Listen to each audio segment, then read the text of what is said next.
que es hablar, y también con retórica, que es hablar. Hablando se entiende la gente. En las lenguas semíticas es el heblaíta, el ugarítico, el fenicio, el acádico, el hebreo, el arameo, es una sola lengua, La palabra paz es shalom o salam y proviene de un verbo que significa pagar, liquidar una cuenta, finiquitar algo, haber cumplido algo, y entonces hay paz. Cultura de paz, respeto a los derechos humanos. Vamos a comenzar. Primero, ¿qué es el conocimiento? ¿Qué es la ciencia? Se habló de investigación, ¿verdad? Es el conocimiento por causas, nos dice Aristóteles, La filosofía es conocimiento por las últimas causas. Y la cultura, el culto, ¿qué es el culto? Es la religión, sea la que sea, la religión maya, la religión azteca, la religión musulmana, la religión judía, budista, hinduista, la religión cristiana. ¿Qué es el culto? Es el conocimiento por las causas supremas que responden a las inquietudes fundamentales que tiene todo ser humano. Y de ahí viene la cultura. Al final voy a hablar un poquito más de cultura y de civilización, que no es lo mismo, Pues bien, ¿cómo se descubre la verdad? En la naturaleza, con la inteligencia que tenemos. Y esa naturaleza tiene leyes naturales. La ley física, por ejemplo, la gravedad. Tomo una piedra, la aviento y me va a caer en la cabeza. No sufre excepciones. Hagan la prueba, por favor.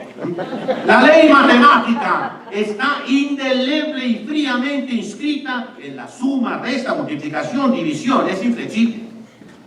La ley de nuestra naturaleza lógica, razonable, me dice de dos premisas correctas, quitando el término común, la conclusión deberá contener los dos extremos. ¿Cómo quedó la bolita? Es un silogismo. Los extremos son los términos que deben quedar en la conclusión. Pedro es pescador. El pescador come pescado. ¿Conclusión qué? Pedro come pescado. Eso es lógica y ya nadie la cultiva. La ley moral nos dice, por ejemplo, que hay que hacer el bien y evitar el mal. Eso todo el mundo lo sabe. Que la naturaleza del mal no puede esconderse ante la razón sin que se entrometa la voluntad. ¿Qué significa eso? Pues que el mal lo hacemos porque queremos, no por determinismo, no sé yo. Esa es la verdad. ¿Qué es la mediación? Vamos a las definiciones etimológicas.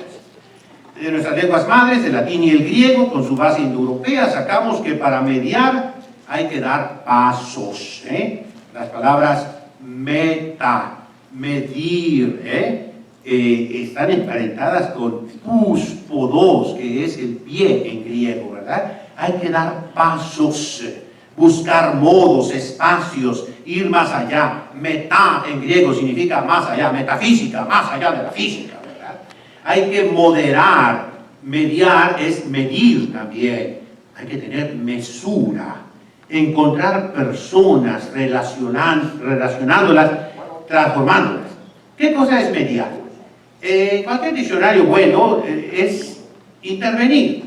La idea común es la de unir cosas que por naturaleza propia o por causas accidentales están separadas o fuera de la armonía que es conveniente para ambas. No se puede decir mediar ni intervenir de las cosas materiales, no, sino de las cosas ideales, aplicadas a usos y convenios de la vida social. Entre dos cónyuges se media, entre dos hermanos desavenidos, media un amigo para avenirlos. Un agente diplomático interviene entre dos estados desavenidos. La amistad media, el poder interviene. Bueno, mediar, tomado en buena parte, es andar por medio con el fin de que los discordes se concuerden, llevando las cosas a buen punto y sazón. El amigo media en los disturbios de un matrimonio para que el divorcio no se entablhe. Es la intervención de una tercera persona entre dos que se hallan enemistadas en pugna o contrapuesta. Esto nos lo dice el sentido común, cualquier diccionario. Vamos a ver ahora la definición por género y diferencia. La definición es una oración que expone la naturaleza de una cosa y declara en qué conviene con otras. El plátano conviene con la manzana, el naranjo, la ciruela, en que todos son frutas. Pero tiene que haber algo que difiere. No es lo mismo el plátano que la naranja. Por ello, toda definición consta de dos términos. Uno exhibe el género o cuasigénero, aquello común en que la cosa conviene con otras cosas. Y el otro término exhibe la diferencia específica. La definición real, Aristóteles dice, logos tutti esti, es interesantísimo en la metafísica de Aristóteles, es la verdadera y propia. Está constituida por el género y las diferencias específicas. ¿Cuál es el género a que pertenece la mediación? Les voy a leer las notas, pues este artículo está lleno de notas, ¿verdad? Dicen diferentes autores. Mecanismo voluntario de solución a la controversia, método autocompositivo, sistemático, funcional para la resolución no jurisdiccional de todo tipo de controversias, procedimiento autocompositivo a fin de que las partes lleguen a un arreglo, proceso para promover reconciliación, acuerdo, entendimiento, método que permite la resolución de conflictos, sistema alternativo de resolución de conflictos, proceso voluntario, flexible, participativo, intervención de un tercero para cambiar un conflicto, conjunto de actividades para resolver, un medio pacífico de resolver, intervención, mecanismo, etc. Es entonces un mecanismo, método, procedimiento, proceso, sistema, intervención, conjunto de actividades, un medio. El género próximo se encuentra dentro del derecho canónico procesal. ¿Por qué cito el derecho canónico? Soy cura. Sí, pero porque nuestro derecho y el derecho mundial de las naciones, perdonen la palabra, civilizadas, me malentoné porque oí que se hablaba del primer mundo. Yo pensé que ya no existía el primer mundo. Bueno, el derecho canónico es fuente, y si no lo creen, protégenlo con todas nuestras constituciones, legislaciones y aún las leyes actuales. Dice el derecho canónico procesal, es un modo de evitar los juicios. Entonces es un proceso especial, es impartición de justicia. Pudiera discutirse un poco, pero aquí viene la maldad. Un mediador que no interviene cuando ve que se está llegando a un acuerdo injusto, donde la pretensión, el derecho de uno de los que estuvieron de acuerdo en mediar es perjudicado y va a salir dañado, pero como es ignorante, como no entiende, y el otro tal vez es un abogado, es un hombre ducho, experto, y tú eres el mediador y te quedas callado, el acuerdo va a ser legal, sí, pero injusto, injusto de todas las injusticias. Y tú llevas eso y le vas a responder no a un gobierno de la tierra, a ti mismo en primer lugar y después a una autoridad superior. Ni quién será, yo no sé quién será. Tú sí lo sabes. Y se responde porque se responde. De manera que es una cosa interesantísima ver las diferencias.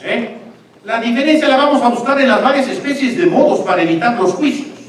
En derecho canónico se enumeran tres principales: transacción, reconciliación y arbitraje. La ley mexicana enlista tres, hablo de esta ley específica: mediación, conciliación y junta restaurativa. Bajo esta sombrilla pondríamos también los buenos oficios. Transacción no es mediación, porque es un contrato por el cual las partes, haciéndose recíprocas concesiones, terminan una controversia. Tampoco es conciliación. La conciliación es el mecanismo voluntario mediante el cual los intervenientes en libre ejercicio de su autonomía proponen opciones de solución. Proponen. El mediador no propone nada, no impone nada. No se trata de arbitraje, porque no hay confrontación. En el arbitraje la controversia se resuelve mediante una resolución conocida como laudo. En cambio, en la mediación, la controversia se resuelve mediante la celebración de un convenio. No es junta restaurativa, mecanismo con el cual la víctima u ofendido, el imputado y en su caso la comunidad afectada, buscan, construyen y proponen opciones de solución a la controversia. No es eso. no es lo mismo que buenos oficios. Buenos oficios significa en derecho internacional la acción de un tercer Estado que espontáneamente o a solicitud procura aproximar por medios diplomáticos a los dos Estados que tienen un conflicto.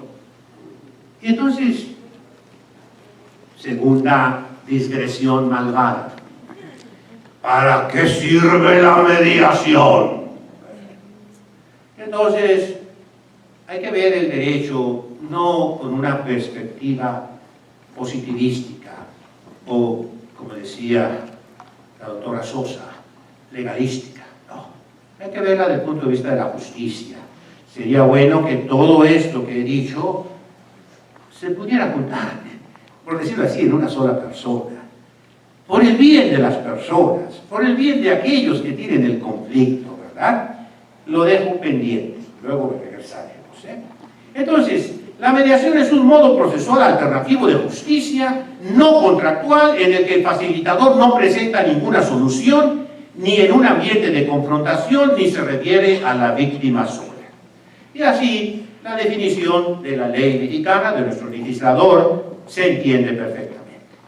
Vamos al derecho romano. Me pasé un mes clavado en el escritorio y en la computadora viendo el derecho anterior a Justiniano, el latín, y en los libros físicos que los tengo, gracias a Dios, ¿verdad? Tengo con las religiosas un programa de formación de muchachas, de religiosas, en que pues, primero se van las lenguas, luego a los clásicos, luego a la filosofía y por último a la teología. Y en vano buscaremos en el código teodosiano, en las instituciones de Gallo, en cualquier texto prejustinianeo, la mediación en sentido actual. Lo mismo diremos de quien recorra los diálogos de Platón, las leyes de la República en especial, los escritos políticos y éticos de Aristóteles y los de Cicerón. Fuera de algunas coyunturas que pueden atraerse forzadamente a lo nuestro, no encontramos nada. Y esto vale también para el corpus juris civilis de Justiniano. En las instituciones, Pandecas o Digesto, en su código, las novelas, no tocan el instituto de la mediación. Fue un trabajo inútil. Me la pasé noches y noches, y después en la computadora le puse buscadores de palabras, y no sale, ¿no? ¿Por qué? Dos razones. Primero, de minimis non curat pretor. La ley, estas son frases de la Suprema Corte de Justicia de aquí de México, la ley no se preocupa de cosas mínimas, y además la potestad del pater familias. En derecho romano se veía que tenía un tiempo potestad de vida y muerte también, el padre de familia. Entonces tenía capacidad para componer todo tipo de conflicto menor, y entonces nunca llegaron a los jurisconsultos, nunca llegaron a los tribunales, y por eso no tenemos nada escrito. Pero de que existía, existía, como existe el género humano. La mediación quedó en la tradición, en las costumbres, y así pasó por siglos, hasta llegar a los tiempos cristianos de nuestra Europa.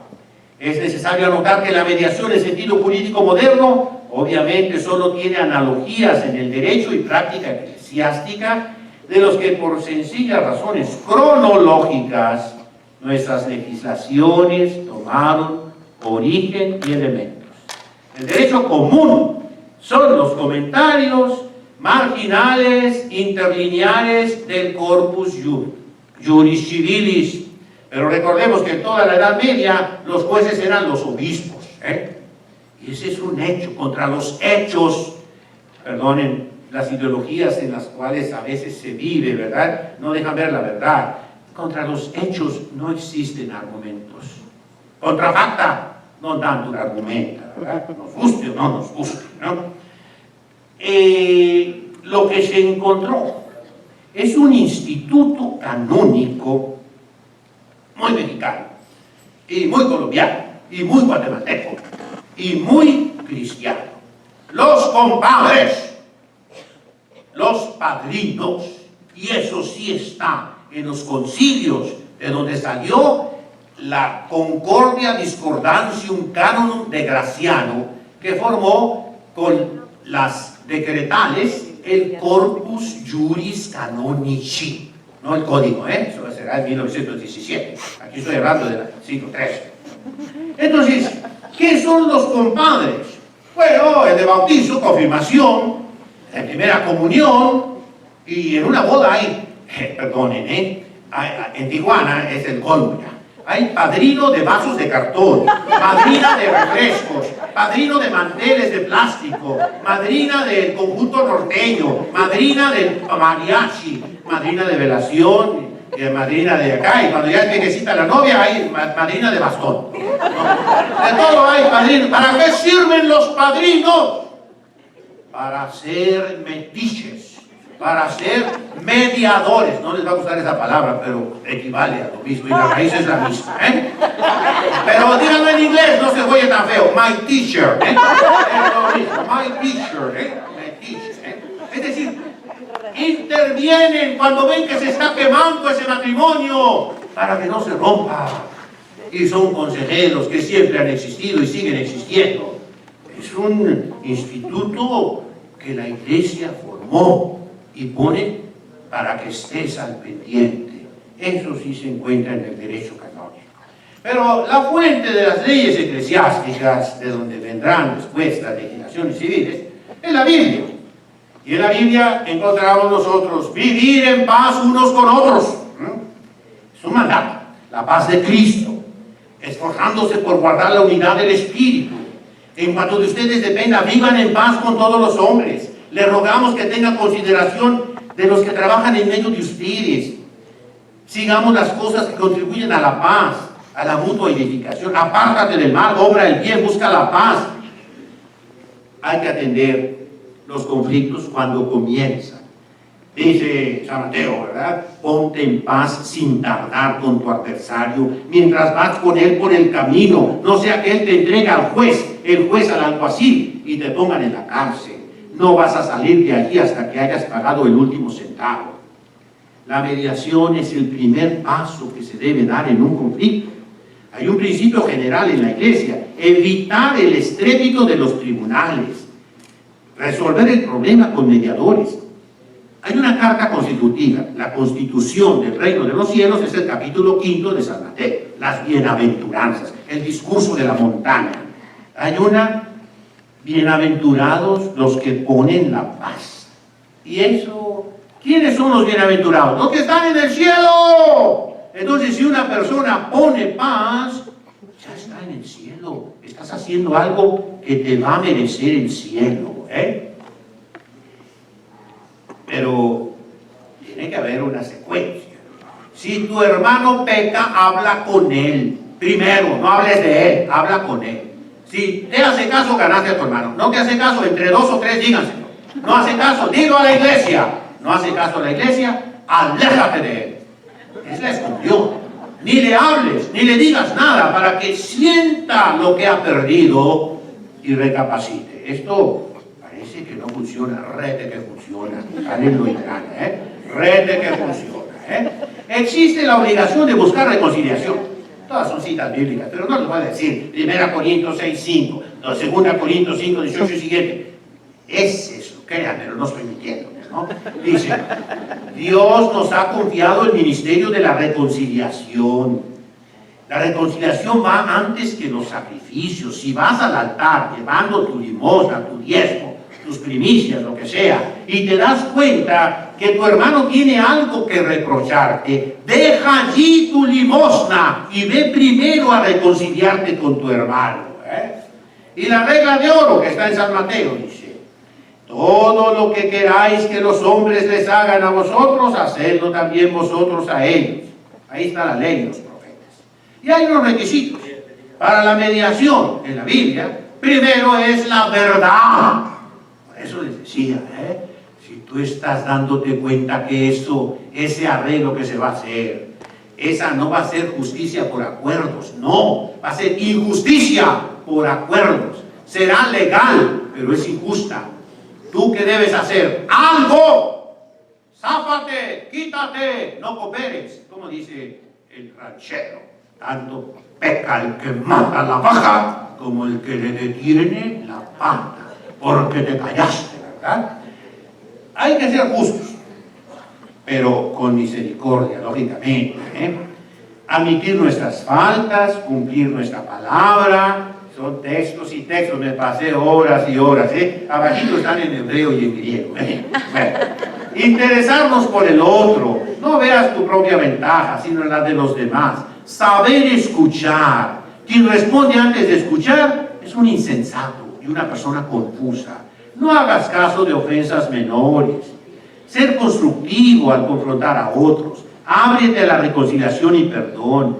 Cambia tus actitudes. Repara los daños.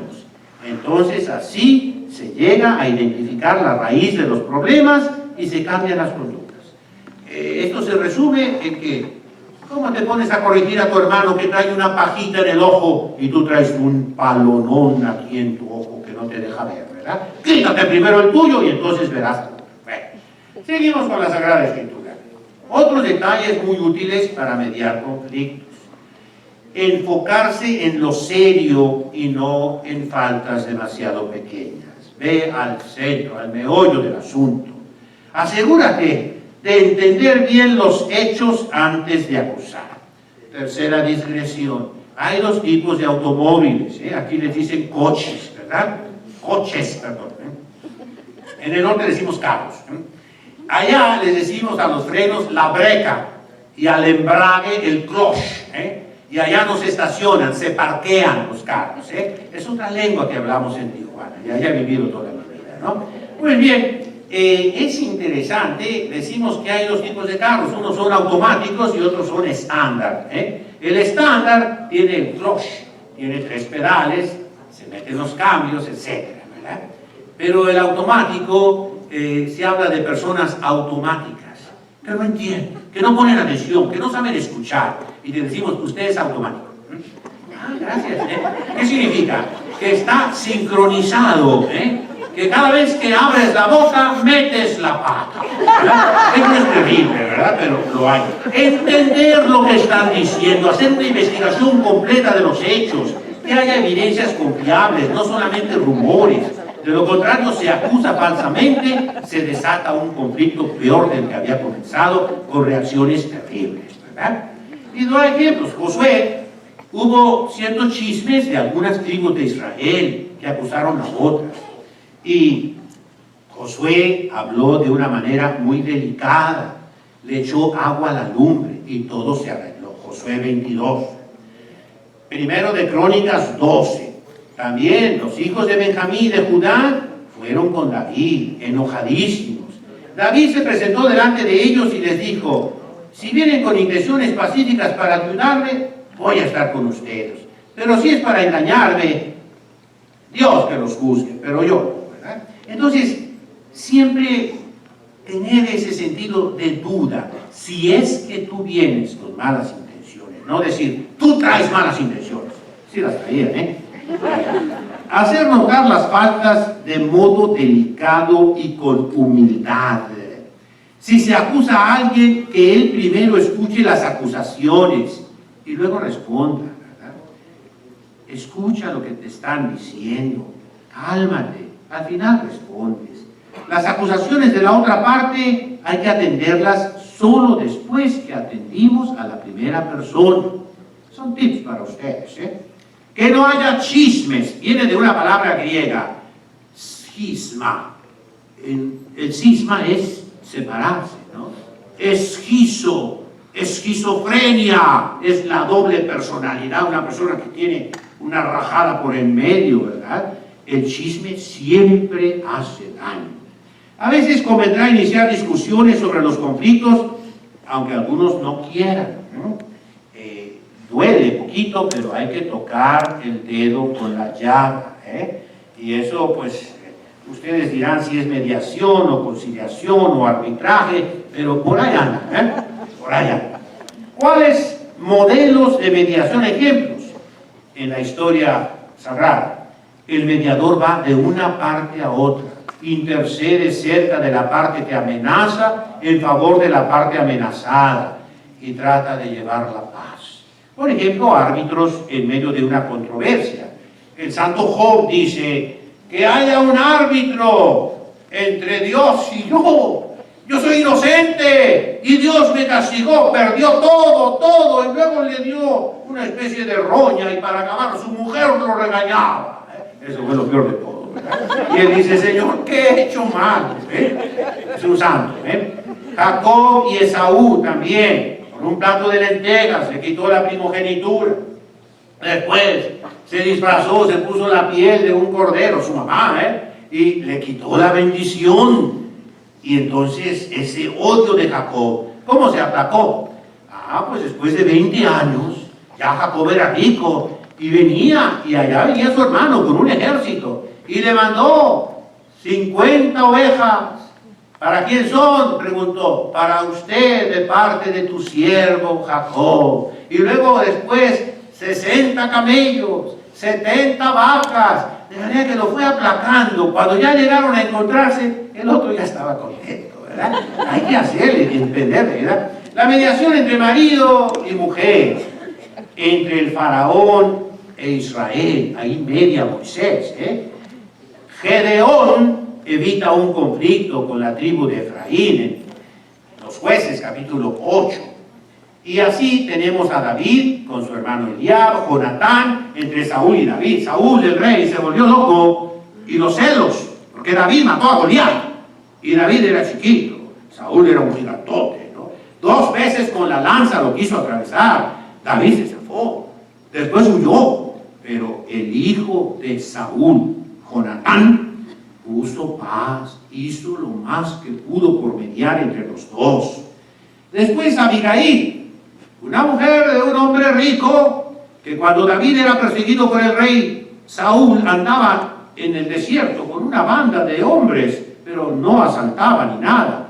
Pero tenían hambre y le pidió comida, y ese hombre le dijo, no. Y le dijo David, mira, yo he cuidado tus ovejas, he evitado que los ladrones vengan, dame algo. Y David se enojó muchísimo y lo iba a matar. Pero la mujer de aquel hombre, Abigail, le llevó dones, comida, a escondidas de su marido. Logró que David se aplacara, lo calmó. David y Absalón, no el doctor, pero Absalón se rebeló contra su padre, y fue terrible. Después, Joab, el general, media para que su padre lo perdone. Y lo perdonó. Esther media entre el rey Asuero con los persas y su pueblo para que no los mate. Y así hay otros ejemplos en la Sagrada Escritura, ¿no? La Sagrada Escritura es fuente de derecho. ¿De qué derecho? Del derecho divino positivo, decimos, ¿verdad? Ustedes digan el derecho natural para que no los expulsen de la asociación donde anden, ¿verdad? Pero ustedes saben a lo que se refiere. Los padrinos son entonces mediadores en el corpus juris canonici, desde los inicios de la Iglesia. No se menciona la mediación, pero se supone. Lo mismo el Concilio de Trento y los catecismos y los códigos de derecho canónico de 1917 y de 1983. En la práctica tenemos lo que se llama la moral cristiana, que ustedes llámenle ética, porque si no les va mal. La moral significa costumbres, mos moris, prácticas de los creyentes. Por el hecho de haber sostenido al ahijado en la fuente del bautismo, los padrinos se hacen casi padres espirituales, porque reciben al bautizado como bajo su tutela y curatela. Adquieren la obligación de tener a su hijo espiritual siempre encomendado a ellos en caso que mueran. Recuerden, la Iglesia no quiso nunca y no quiere nunca los orfanatorios, ni los asilos de ancianos. Los hace a fuerzas. Porque nunca hubo orfanatorios hasta la edad del Renacimiento, en que ya la Reforma Protestante destruyó la mitad de Europa. ¿Quiénes son los que se encargaban de los huérfanos? Los padrinos. ¿Quiénes son los que se encargaban de los ancianos? La familia. Ahora se acabó la familia con el trabajo de la mujer y se acabaron los lugares donde puedan estar los ancianos. Y porque la mujer abandona a los hijos por trabajar, los hijos la están matando a sus padres. Vemos en Europa y en Estados Unidos.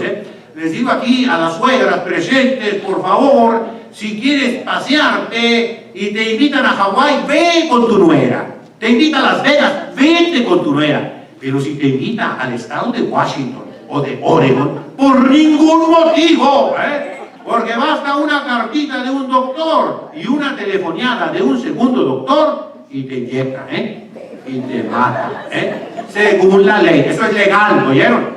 ¿Será justo también?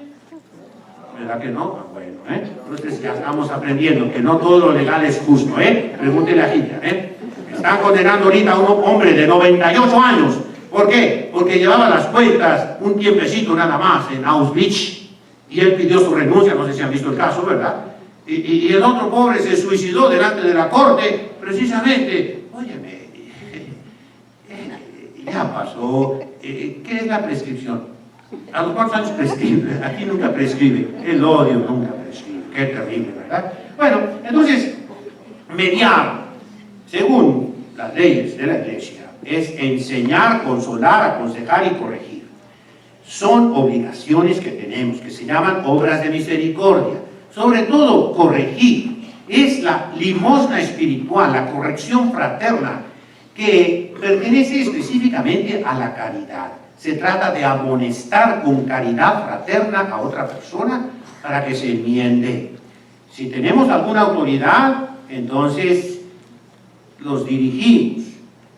Cuando les ponemos precauciones para que no se desvíen, los regimos. Y los corregimos cuando de su desviación los traemos al buen camino. Y entonces la corrección fraterna es un acto de caridad. Tiende a que nuestro hermano que ha hecho algo malo se enmiende con una sencilla admonición. Esa corrección compete a todo el que tenga caridad, no autoridad, caridad. Ahora, en la mediación mexicana, el mediador no tiene autoridad, solamente autoridad moral y autoridad también de su preparación. ¿Qué hablamos? Un mediador que no sea abogado, cuídese mucho porque puedes hacer cosas malas, Prepárate bien. No es fácil ser mediador, ¿verdad? Lo técnico, eso lo podrás hacer, pero lo sustantivo, como nos decía mi rector y como decía el doctor Absalón, me robó la idea. No la robó, ¿verdad? Ya habíamos hablado de eso, ¿verdad? No todo lo que es legal es justo, decía la doctora Sosa. No, muchas cosas, los acuerdos de mediación podrán ser legales, valen como cosa juzgada, equivale a una doble sentencia en el mismo sentido, no admite apelación ni recurso, pero es injusto, injusto de todas las injusticias, lo digo por tercera vez. Bueno, entonces, de un extremo a otro se pasa siempre por un medio. En la corrección fraterna, el inicio es oculto, entre tú y yo, luego entre dos, a solas, pero al final tiene que ser pública, se denuncia a la comunidad, tiene que haber testigos, y eso es importante.